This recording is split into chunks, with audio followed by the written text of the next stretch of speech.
the Church of Scientology in Ireland has had its revenues dropped by 60%. Now, this is in 2009 because it just published the 2009 accounts, which is pretty late. I know very little about Scientology in Ireland. I know more about it in America, where it has such high-profile adherents as John Travolta and Tom Cruise. And I'm joined now by a former Scientologist, Peter Griffiths. Peter, welcome to the program.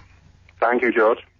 Now, Peter, you've been quite pushy about the issue of the Church of Scientology in Ireland issuing its accounts. First of all, why do you think they're so late in publishing those accounts?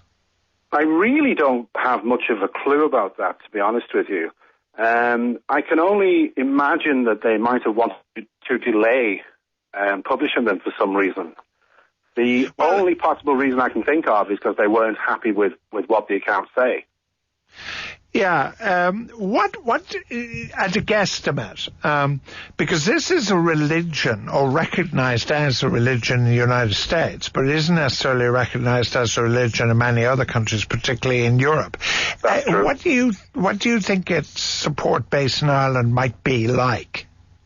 Well, looking at the articles that were published today, Jared Ryan, the spokesperson, is claiming several hundred members in Ireland. I spend a lot of my time as an activist protesting the Church of Scientology for a number of personal reasons. And I have a pretty good idea of what goes on. I also speak to ex-members, people who've only been out a matter of months. And we got together and thought perhaps they might have 50, possibly less, because we weren't too sure about a number of those. So saying that they've got several hundred members is a very... Well, let's put it this way. Scientologists are very good at massaging figures, and they're very good at spin. They tend to add a couple of zeros to anything just to make it look better. But they certainly do not have several hundred members. That's just, I don't know. I don't know where that came from. Now, in the interest of fairness, of course, you're a former Scientologist, not exactly a fan, but the interesting thing for me, knowing absolutely nothing about it, was that the directors who were listed this morning in various press releases and so on were Ryan, and Ryan. Now, that might well have been coincidental, or they might well have been the same family. I don't know, but it does seem to gel with your suggestion, is that this might be an organization with not very many members. No, I think that's quite true, George. The Ryan family, there are four brothers, and I think I know one of them more than the others, and they're lovely people. I mean, I wouldn't criticize any individual Scientologist, because they actually believe that they're doing the world a favor.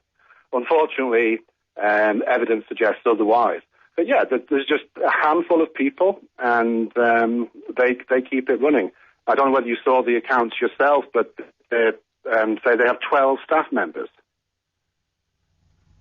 But how can you have 12 staff members when, your operating surplus is dropping to 68,000? You have to get money from the USA.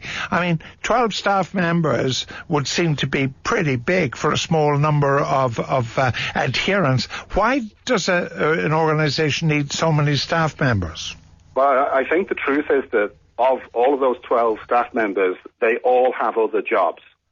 So they're not relying on the Church of Scientology to provide them with an income.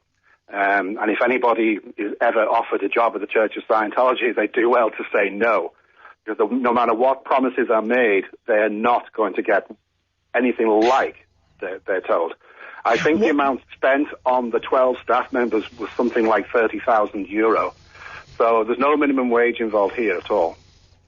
What about suggestions? A big criticism always of Scientology around the globe, really, is that when people join, they then finish up sort of giving a lot of money to the organization.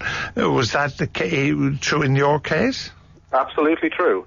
When I joined, this was back in 1987, my brother and wife were already doing courses, so it seemed pretty safe, even though I had some misgivings. Everyone was friendly, everyone was happy, and Scientology as a religion was never mentioned. It was Dianetics and it was self-help, and it was unleash your real potential. How good could you be? You're only using 90% of your brain. Why don't you use the rest of it? So that appealed to me. Now, what happens is you buy into that, and I have to say this, like the very early stages of Scientology do have some workability, otherwise they wouldn't have any members. So if you go in there with a specific problem, say, I don't know, you're upset because your girlfriend left you, they can actually have you feeling comfortable about that. And you think it works because of that. But they then hit you for the next course. Now, I've said this before, and I've been told that you don't have to do this, but you do. They expect you to do this. Scientology is like a ladder of steps that you have to go up to the very top, and they want you to do that. You do not go in there, you do not start your first course without then hoping that you will go all the way. And at this stage, it starts costing you money, does it? It starts off it starts off not too bad. I don't know if you saw the ads in the Dart station in Houston, where they're advertising a personal efficiency course, where you can increase your competence and so on,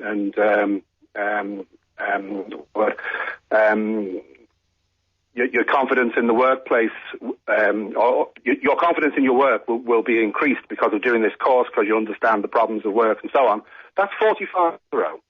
But then I think the next course comes in at about 90 or something, and then it jumps up to about 150, then 300, then 900, and it starts going up from there. You never go back to the days of €45, that's for sure.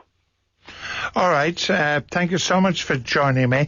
Former Scientologist Peter Griffiths, on the day that the accounts for the Church of Scientology has shown